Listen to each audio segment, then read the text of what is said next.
Entonces, necesario es entender el sentido de que el hombre debe dar no solamente protección, como ya aclaramos lo que pasó con Adán, sino proveer. Y proveer no solamente de alimentación del cuerpo, sino también del espíritu. Por eso es necesario dar continencia emocional. Continencia emocional significa protección emocional. Por eso nosotros vemos cuando hacemos psicoterapia, utilizando algunas técnicas terapéuticas profundas que van al origen del conflicto, que hay una continencia emocional que un esposo normalmente debe dar a una esposa. Y no, cuando vemos a una esposa como con conflicto, eso quiere decir que hay una falla en la contención emocional del marido. Es posible que una mujer pueda escalar más y más y más como Jezabel, y que escalando más y más y más como Jezabel, bueno, rechaza cualquier contención del marido, cualquier protección, la rechaza. Y nunca podemos rechazar una dirección que Dios da. Dios da una dirección y dice: toda figura de autoridad es puesta por Dios. Le da un límite a esa figura de autoridad. Le dice: la sujeción tiene un límite, y el límite también está dado en la palabra de Dios. Por eso un hombre no puede encasiquearse en un hogar, ni ninguna autoridad puede encasiquearse en una comunidad, ni en una nación. Encasiquearse, quiero decir en este momento, es como hacerse dictador, como erogarse la capacidad de dirigir la mente de los demás. La mente, la creación, es de Dios. Dios nos hizo a su imagen y semejanza. Somos espíritu, como dijimos, y nuestro cuerpo fue diseñado para que el espíritu pudiera andar en el cuerpo. Porque si no, no nos veríamos. Simplemente, lo que yo le he dicho muchas veces, uno se para frente al espejo y ve un rostro y creemos que ese somos nosotros. Pero el verdadero yo es mi espíritu. Y ese rostro que estoy viendo no era el mismo rostro. Ahora yo tengo 80 años, pero cuando yo tenía 25 años, me paraba frente al espejo y veía otro rostro distinto. Pero seguía siendo yo en espíritu, pero no en ese cuerpo. Porque ese cuerpo a los 25 años no era el mismo cuerpecito de un muchachito de 5 años que yo vi por allá en una foto. Entonces nuestro cuerpo cambia, nuestro espíritu tiene existencia eterna. Por eso le decía que cuando Cristo nos da protección espiritual, Él muere por nosotros y el Espíritu Santo de Dios hace templo en nuestro espíritu. Ya no hay posibilidad de que me separen de Dios. Nadie tiene tanta fuerza. Por eso hemos escuchado muchas veces, parafraseando, que nos digan: si Dios está conmigo, ¿quién contra mí? Es importante entenderlo. Por eso el pecado, a partir del momento que aceptamos a Cristo como nuestro Señor y Salvador, el pecado no tiene poder de muerte sobre nosotros, porque Cristo pagó antes de que yo naciera por ese pecado. Y significa que yo debo arrepentirme y pedir perdón a Cristo y Dios me va a perdonar. Y debo pedir perdón y arrepentirme, quiere decir un propósito de cambio. Es importante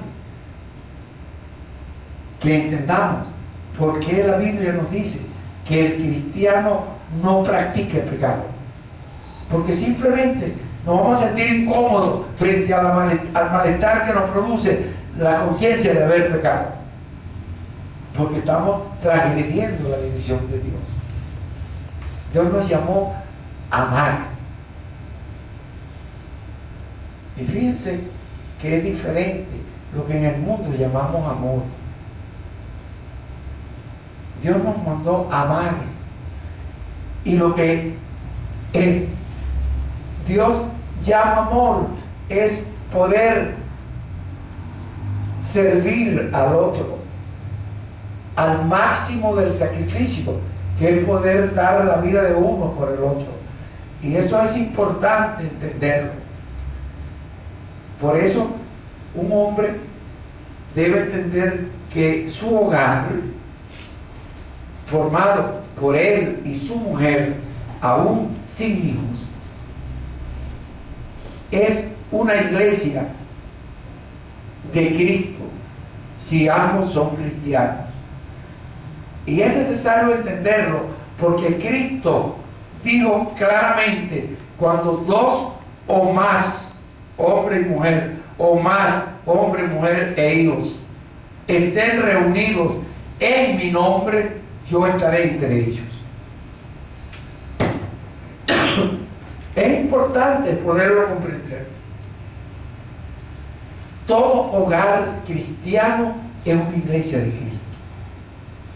Y el hombre debe estar sujeto a Cristo para poder dirigir su hogar como Cristo dirigió la iglesia, con amor hágalo, que significa en primer lugar dar protección, Cristo a su iglesia. En segundo lugar, proveer, Cristo a su iglesia. Dirigir en el Señor, Cristo a su iglesia. Y algo más que no había dicho antes en la relación hombre-mujer, que es guiar como Cristo nos guió a nosotros. ¿Cómo nos guió? Viviendo, nos dio un modelo de vida y nos guió en ese modelo, amándonos como nos amó, defendiéndonos como nos defendió. Y habíamos dicho al principio de la conferencia cómo Adán no supo seguir la dirección de Dios, cómo Adán transgredió la dirección de Dios y cómo él no aceptó la dirección de no comer de ese fruto del bien y del mal, el fruto del bien y del mal, de la vanagloria del mundo. Señores, vanagloria del mundo. La vanagloria del mundo se va a formar porque el niño al nacer debe tener una mamá y un papá que van a vivir para él, para formarlo a él. La formación de un niño implica utilizar los 4 bienes que Dios nos da para formar la familia. Utilizar los 4 bienes que Dios nos da para formar la familia significa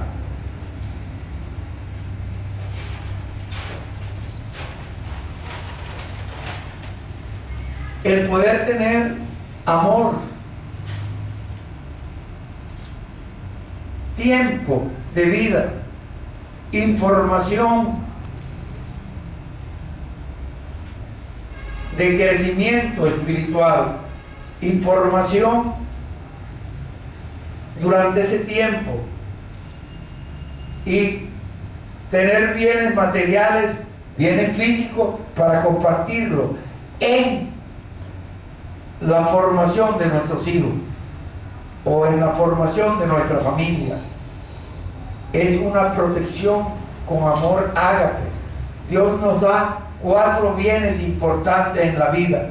Tenemos 4 bienes importantes en la vida, y estoy recalcando, son bienes importantes porque son bienes espirituales, y Dios nos los da para la formación de la familia de Dios, de nuestra familia, para hacer y crear una familia para Dios. Señores, esos 4 bienes, el primero y más importante es el amor ágape de Dios. El segundo de esos bienes es el tiempo de vida que voy a tener. El tercero de esos bienes es la información que Dios pone en primer lugar en nuestro espíritu. Señores, todo hombre, todo ser humano, toda mujer tiene un don de ciencia. Dios pone en nuestro espíritu la información que puso en Adán. Él forma a Adán, y al formarlo ya le da la capacidad para que Adán le dé nombre a toda la creación. Nosotros crecemos y el niño aprende a caminar, a gatear en su casa, y cuando comienza va a repetir las palabras que dijeron. Él tiene un don de ciencia para aprender las cosas, para digerirla, discernirla y actuarla. Eso significa dirigir. Si yo aprendo a dirigir a mis hijos, él con su don de ciencia va a ir asimilando, va a ir comprendiendo, va a ir informándose. Él va a ir creciendo en el medio que está. Es importante entender estos 4 bienes, señores. Es lo que nos falta a nosotros los padres para poder actuar en nuestra familia sanamente. Actuar estos 4 bienes en nuestra familia, bienes espirituales, para que lo podamos compartir con nuestra familia, es no usarlo como lo usamos en el mundo cuando estamos separados de la voluntad y la dirección de Dios. Cuando estamos separados de la voluntad y la dirección de Dios, estos 4 bienes los transformamos, en lugar de bienes espirituales, en bienes negociables. Negociables.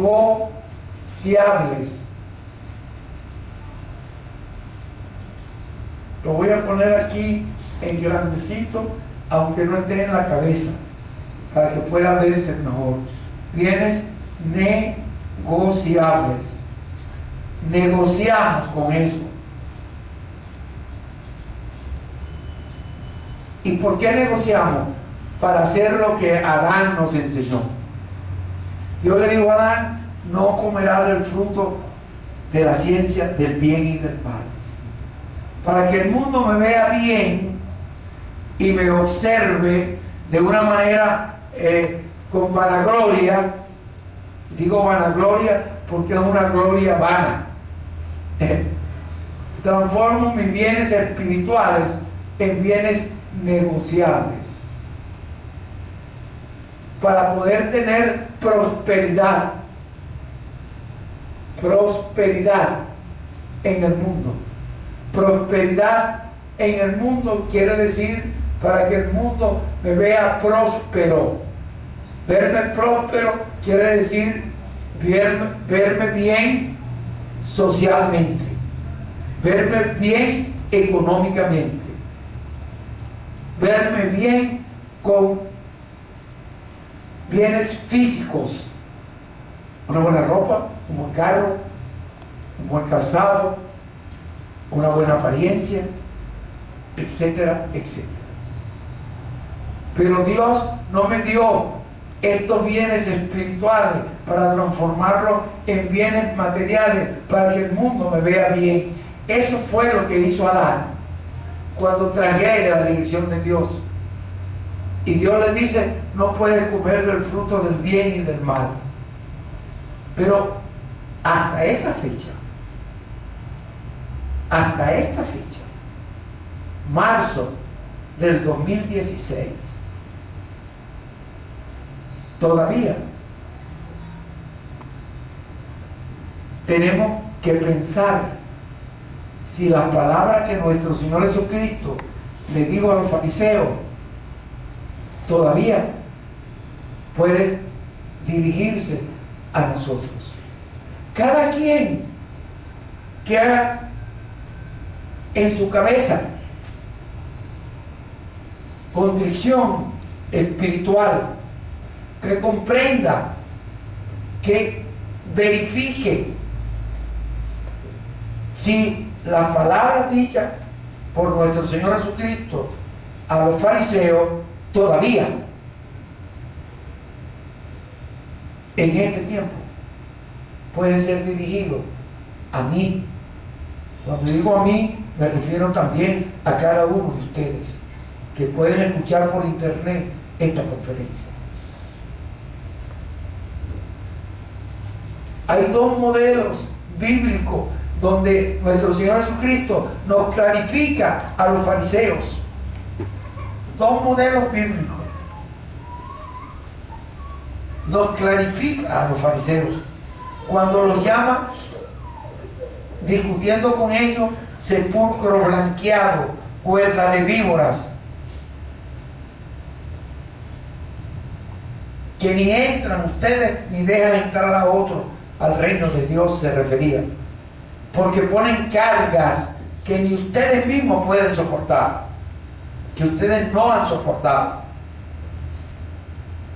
Y Él vino a quitarnos las cargas que los fariseos ponían en su pueblo. Algunos lo siguieron, se hicieron discípulos de Cristo, otros se apartaron, y eso lo veían muy duro,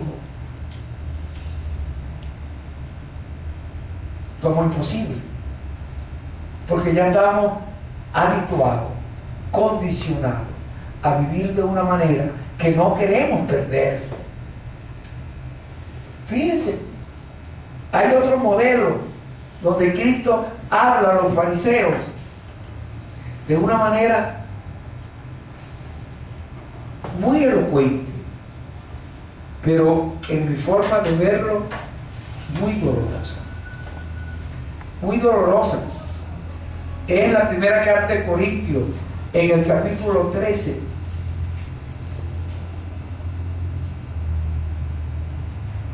Y en los primeros 3 versículos de esa carta. Pero antes de leerle eso, le quiero dar otro modelo que Cristo, con el cual Cristo nos advierte del fariseísmo. Y cuando digo nos advierte, es porque nosotros tenemos un grave problema. Nosotros tenemos un grave problema con los hijos que queremos formar para Dios. Un grave problema. Hay un pasaje bíblico en donde un hombre, la Biblia no lo llama fariseo en principio, la Biblia le dice a un hombre rico, se acerca a nuestro Señor Jesucristo y le pregunta cómo hacer para ir al reino de Dios. Y nuestro Señor Jesucristo le dice: cumple, óigame señores, cumple con todos los mandamientos dados a Moisés. Cuando nuestro Señor Jesucristo, yo oigo, veo en la Biblia que dice eso, yo me muevo. Digo yo, ¿qué es esto? Nos están mandando para el Antiguo Testamento de nuevo. Cumple con toda la dirección, todas las órdenes, todas las leyes, todos los mandamientos dados a Moisés. Y el hombre le dice, yo lo cumplo todo, desde niño. Y cuando el tipo dice eso, yo pienso en mi interior, este es un fariseo. Porque cumplir con todo era lo que mandaron los fariseos. Entonces Cristo le dice, te falta una cosa por hacer. Vende todo lo que tienes, dáselo a los pobres, coge tu cruz y sigue. El tipo se tambalea, yo soy muy rico, tengo mucho, le puedo dar la mitad y todavía me queda. Y Cristo le dice, todo lo que tienes, dáselo a los pobres, coge tu cruz y sígueme. El hombre trata de ver a ver si hay un chancecito, porque él tiene mucho. Y Cristo le dice, todo lo que tienes, dáselo a los pobres, coge tu cruz y sigue. El tipo se fue triste, se devolvió y se fue, porque él no quería perder toda la vanagloria del mundo. Tenía muchas cosas, era muy rico. Pero cuando Cristo perfecciona la ley, yo se lo decía ahorita, la perfección está en que Él vino a morir por nosotros y quiere que nosotros ayudemos a todo el mundo a salvarse. Por eso mandó a sus discípulos ir y predicar el evangelio de salvación a todos los pueblos de la tierra. A él le dice, coge tu cruz y sígueme. Ven, vamos a predicar el evangelio de salvación. El tipo se devuelve triste. Pero en el capítulo 3 de la primera carta de Juan, en el versículo 23, Cristo nos clarifica eso. Nos dice, este es su mandamiento. El mandamiento que perfecciona la ley. Él dijo, yo no vine a abolirla, vine a perfeccionarla. El mandamiento que perfecciona la ley dice, en la primera carta de Juan, en el capítulo 3 y en el versículo 23, dice así, este es su mandamiento, que aceptemos a nuestro Señor Jesucristo como nuestro Señor y Salvador, como Dios venido en carne, y que nos amemos los unos a los otros como Él nos los ha enseñado, como Él nos los mandó, como Él nos los ha mandado, amarnos como Él nos amó a nosotros, que dio su vida por nosotros. Este señor rico no quería perder su vanagloria del mundo. Es importante lo que significa ser fariseo. Vanagloria del mundo. Lo que Dios le dijo a Adán que no podía tener. Y desde Adán para acá, todo el mundo ha vivido en vanagloria. Todos somos todos. Y si alguien dice que Él no es, ese todos, está llamando un embustero a Dios. Porque Dios dice en la Biblia, todos se han apartado. Y hablé de Adán, que Dios lo apartó porque no sirvió para formar su pueblo. Y Dios escogió a otro hombre, a Abraham, para formar su pueblo, formar una familia para él, para Dios. Y le dice, al escoger a Abraham, le dice, abandona tu parentela. Abandona tu parentela quiere decir, apártate de tu familia, porque voy a hacer de ti una familia numerosa para mí. Abraham en apariencia abandonó la parentela, pero se llevó a una hermana, se llevó a un sobrino y se llevó al papá. Léanlo en la Biblia. No abandonó la parentela. Y hubo un momento en que el papá tomó la dirección que tenía que tomar él. Ahí está en la Biblia. Y luego Dios con su misericordia permite porque él iba a formar de Abraham una familia numerosa. Señores, esa es la palabra de Dios, esa es la oferta de Dios, esa es la promesa de Dios, y Dios nunca incumple su promesa, nunca la incumple.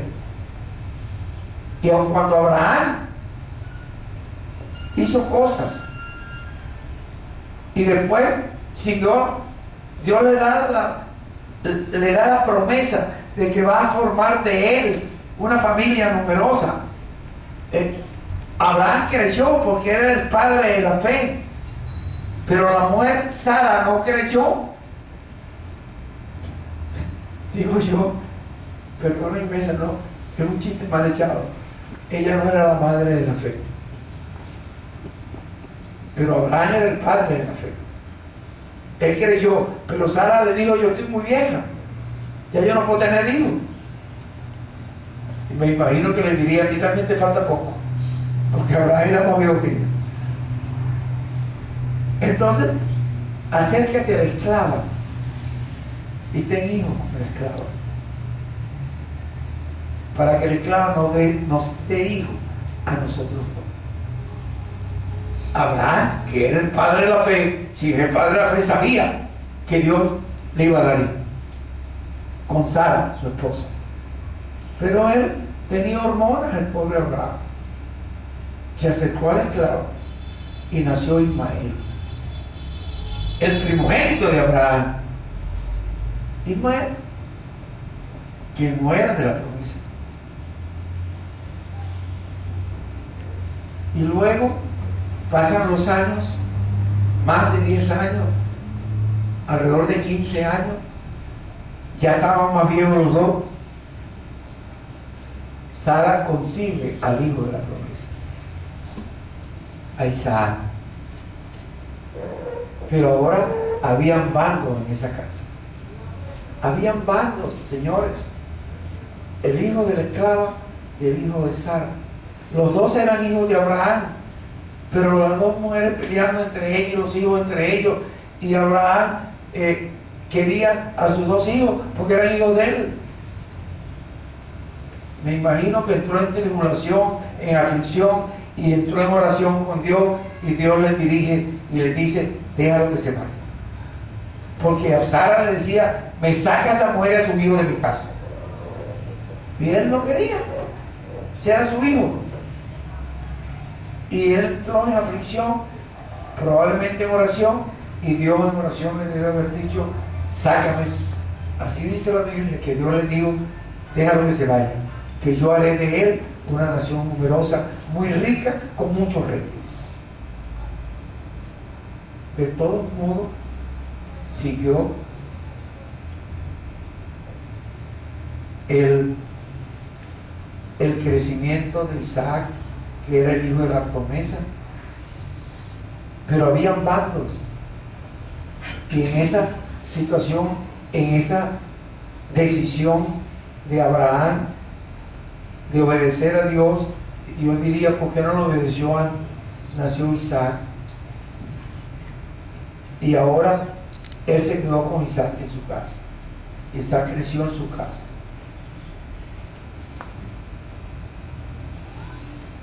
Pero habían bandos.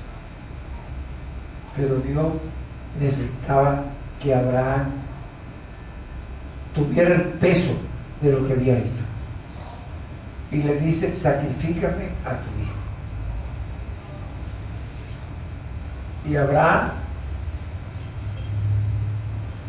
que era el padre de la fe, cuando Dios le dice: sacrifícame a Isaac, Dios piensa: si él me va a dar hijo en Isaac y yo lo sacrifico, él tendrá que resucitarlo, él lo va a resucitar. Y cuando llevaba a Isaac para sacrificarlo, Isaac le preguntaba: pero papá, ¿y el cordero del sacrificio? Y Abraham le respondía: Dios proveerá. Él sabía que Dios iba a resolver. Dios proveerá. Y llegó hasta el momento que levantó el cuchillo para descargarlo sobre Isaac, porque él sabía que Dios iba a resucitar a Isaac si él lo sacrificaba. Pero Dios le dijo: detente. Bajó el cuchillo, resolvió con su hijo y se fue con su hijo. Porque el cordero